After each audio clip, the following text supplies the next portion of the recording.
Okay, I'm going to wrap this up. I have been commenting and paraphrasing an article I found on Eliyah.com, and the name of that article, I believe,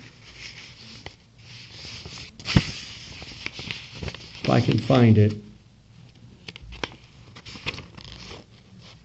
is Clean and Unclean Commandments for Today. I wanted to get the title correct.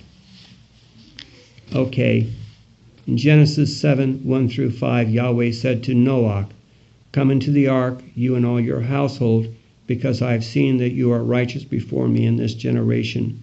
You shall take with you 7 each of every clean animal, a mate and his female, 2 each of the animals that are unclean, a male and his female, also 7 each of the birds of the air, male and female, to keep the species alive on the face of the earth."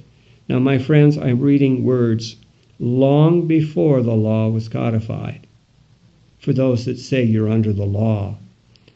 "For after 7 days I will cause it to rain on the earth 40 days and 40 nights. I will destroy from the face of the earth all living things that I have made." Noah did according to all that Yahweh commanded him. So long before Yahweh gave his commandments in the law, he made a difference between the clean and the unclean, is my point. Noah knew what Yahweh was talking about and did all according to that Yahweh commanded him.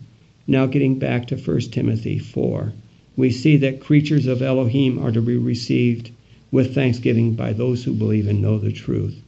When we pray to Yahweh in thanksgiving, the food is recognized as coming from Yahweh and not from any other source, and thus the food would also be recognized as coming from the blessings of his word.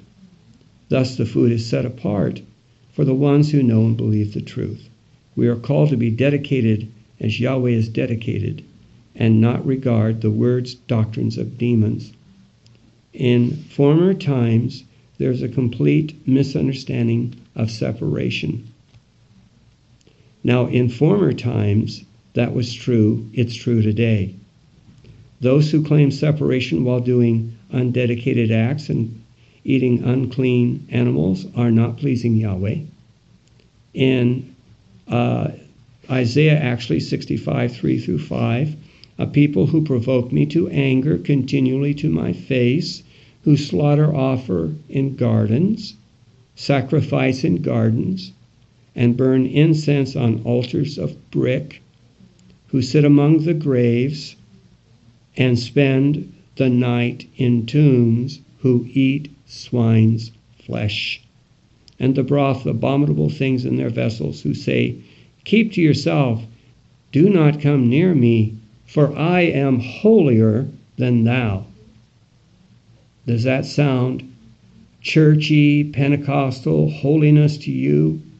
Those who go ahead and eat to their fill the unclean things of earth and yet criticize other people? Yahweh says, "These are smoke in my nostrils, a fire that burns all the day." So Isaiah says in another place, 52:11, "Depart, depart, go out from there, touch no unclean. Go out from the midst of her, be clean, ye that bear the vessels of Yahweh."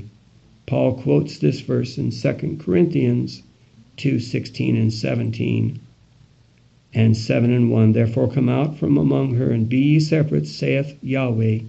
Do not touch what is unclean, and I will receive you. I will be a father to you, and ye shall be my sons and daughters, saith Yahweh Almighty." Isn't he wonderful? Therefore, having these promises, beloved, dearly beloved, let us cleanse ourselves from all filthiness of the flesh and spirit, perfecting separation in the reverence of Elohim. Notice, if you please, that in order to be perfecting separation, we must seek to cleanse ourselves from defilements of the flesh and spirit. May we do that today. It isn't just a spiritual cleansing Yahweh's seeking. Yahweh desires a clean people, a people who live clean, think clean, eat clean, look clean, act clean, dress clean, so that we are a fit temple for Yahweh's dedicated Spirit. To fill his temple with the flesh of abominable things is not cleansing yourself from the filthiness of flesh or spirit. Therefore, let's maintain the purity of flesh and spirit that Yahweh seeks, that we might be among those perfecting separation in the reverential fear of Elohim. Let's set aside the traditions of men and the whole idea of just assuming that because everyone else does it, it must be right.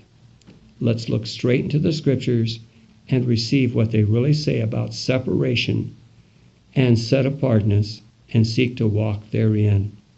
Yahweh knows best.